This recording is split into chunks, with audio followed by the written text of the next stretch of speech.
என் அன்பு தம்பி திரு மனோஜ் அவர்கள் ஒரு நிகழ்ச்சிக்கு ஒருவர் புக் செய்திருந்தார்கள். வரன் என்று சொல்லிவிட்டு அவர்கள் ஃபோன் பண்ணும் பொழுது இன்றைக்கு தான் ப்ரோக்ராம் என்று நான் நினைக்கவே இல்லை என்று அவர்கள் கை கொடுத்தார்கள். அதற்கு முன்பாக இன்னொரு நிகழ்வு இருப்பது என்பதை மறந்து விட்டார்கள். கேட்டால் அவர்கள் சந்திர மண்டலத்தில் கால் வைத்துக் கொண்டிருக்கும் நேரத்தில் இவர்களுக்கு ப்ரோக்ராம் இருக்கும் என்பதை மறந்து விட்டார்கள். இவர்களை நம்பி ப்ரோக்ராம் கொடுத்தால் என்ன நிலை என்பது மக்கள் தான் யோசிக்க வேண்டும். காரணம், பொறுப்பாக இருந்தால் அவர்கள் வாழ்வில் வெற்றி நிச்சயம். பொறுப்பு இல்லாமல் இருந்தால் இப்படித்தான் பணமும் விரயமாகும். மக்களுக்கும் அந்த 3 மணி நேரம் என்பது பொன்னான நேரம். உங்கள் விளையாட்டு புத்தியால் அவர்களுக்கு விபரீதம் ஏற்படுத்தாமல் இருங்கள். நன்றி, வணக்கம். புரட்சி தலைவர் அம்மாட்சி காலத்திலே பல எண்ணற்ற திட்டங்கள் எல்லாம் அந்த நிகழ்ச்சிக்காக செய்தார்கள். அதை எல்லாத்தையும் ஒன்றொன்றாக இவர்கள் மறுத்தார்கள். அதை தாண்டி ஒரு சாதனை பொன்மலை செல்வன் புரட்சி தலைவர் எம்ஜிஆர் அவர்கள் ஆட்சியிலே இன்றைக்கும் அந்த அண்ணா திமுக அனைத்து அண்ணா திராவிட முன்னேற்ற கழகம் இன்றைக்குமே மக்களுக்கான இயக்கம் அது செயல்படும். எல்லாருக்கும் வணக்கம். மகிழ்ச்சியா இருக்கீங்களா? ஆனா நான் மகிழ்ச்சியா இல்லை. மக்களை நம்பணும். கூட்டம் கூடல, எங்கேயும் யாரையும் சந்திக்கல, பூத்துல ஆளும் இல்ல.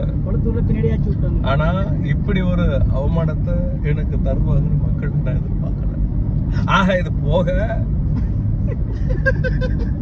எல்லாருக்கும் நல்லது செய்யறோம், இப்படி இருக்கணும் அப்படி இருக்கணும்னு நான் நினைச்சது போய் இப்ப நீங்க ஜெயிச்சிங்களா அப்படின்னு எங்களை கேட்கற அளவுக்கு வாயை மூடி திருடனுக்கு தேல் போட்டனா கூட என் நிலைமை இருக்கு. ஒரு பக்கம் அடி மத்தனத்துக்கு 2 பக்கம் அடி. அப்படிதான் இன்னைக்கு இருக்கிற நிலைமை இருக்கு.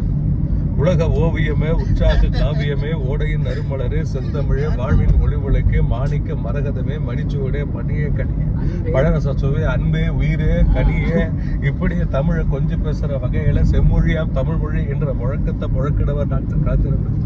இவருக்கு கை வலி போல கை இறங்கி ஏறுது. இந்த கொடுமையெல்லாம் சதிக்கிச்சுட்டு நான் உங்ககிட்ட பேசிக்கிட்டு வண்டியை டிரைவிங் பண்ணிக்கிட்டு ஆக இதுதான் இருக்கக்கூடிய நிலை. அது வேற தம்பி. ஏய், ஒண்ணு அந்த பக்கம் இல்ல இந்த பக்கம் இல்ல, நடுவுல நின்ன தூக்கிடுவேன் மாட்டு கொம்பு மாதிரி. அது வேற.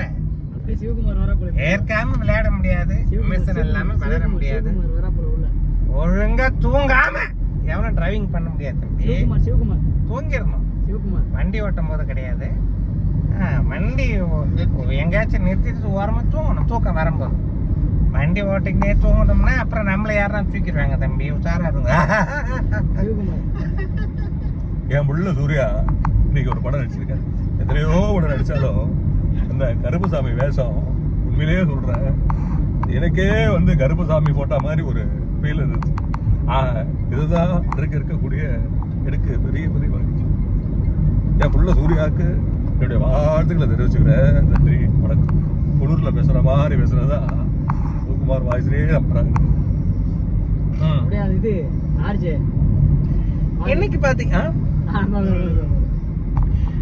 இன்னைக்கு நாங்க எங்க போயிட்டு இருக்கோம் அப்படின்னு பாத்தீங்கன்னா, போகக்கூடாத இடத்துக்கு போறோம் அப்படின்னு நீங்க நினைச்சுக்காதீங்க. ஜாலியா ஒரு ஃபன்னா இருக்கிற இடத்துக்கு ஒரு சின்ன ஒரு குட்டி டூர் தான் போயிட்டு இருக்கோம். பட் இன்னைக்கு எல்லாருக்குமே ஒரு ஹாப்பினஸா ஒருத்தர் வந்துட்டு இருக்காரு. அவருக்கு யார் அப்படின்னு பாத்தீங்கன்னா கேபி. கீபோர்டு வாசிக்கிறவரோ இல்லையோ தெரியாது, வாய் மட்டும் இருக்கு நிறைய வாசிட்டே இருக்கும். பட் கச்சேரியில அந்த விரல் வாசிக்கிறதோ இல்லையோ, மூஞ்சு வாய் மட்டும் இப்படி போயிட்டே இருக்கும். அது எனக்கு ரொம்ப இன்ட்ரெஸ்டிங்கா இருக்கும். ஸோ அதை பார்த்தே ஒருத்தவங்க பீட் எடுத்து ஒருத்தர் வாசிச்சு இருப்பாது, ரொம்ப இன்ட்ரெஸ்டிங்கா இருக்கும். அதே மாதிரி இது பின்னாடி தூங்குறாரு இல்லைங்களா, அவர் உண்மையிலேயே சொல்ல போனா ஆக்டிங் டிரைவர் மட்டும் இல்ல, எங்க போனாலும் ஆக்டிங் போட்டுட்டு அவர் கம்முன்னு பண்ணுவாரு. பட் இந்த மாதிரி ஒரு ஆக்டிங் டிரைவர் நம்ம பார்க்கவே முடியாது. நானே ட்ரை பண்ணிருக்கோம்ல. உங்களோட டிராவலிங் ட்ரிப்ல ஏதாச்சும் ஒரு நல்ல விஷயங்கள் இருந்தா எங்க கூட ஷேர் பண்ணலாம். கமெண்ட்ஸ் பிரேக் பண்ணி வச்சு கொஞ்சம் சரி வரும். விஜய் வாஸ் பேசுறா மூஞ்சி நல்லா இருந்தா வேற, நீங்க வேற பர்ஃபெக்ட்டா பேசுங்க. என் நெஞ்சில் குடியிருக்கும் அன்பான ரசிகைகளுக்கும் வணக்கங்கண்ணா. இங்க பாருங்க, எந்த கச்சேரி பண்ணாலும் சரி, உங்களுக்கான கச்சேரி நினைச்சு நீங்க உங்களுக்கு பிடிச்ச பாட்டை பாடுறது அது கிடையாதுங்கண்ணா. ஆடியன்ஸுக்கு என்ன பிடிக்கணுமோ அதை நீங்க போடணும். அதை தான் நம்ம தம்பி என்னைக்குமே போடுவாப்புல. ஆளு சரியில்லை, அழகு சரியில்லை, முடி சரியில்லை, இப்படி சொன்ன கூட்டத்துக்கு முன்னாடி சுத்தி ஆடின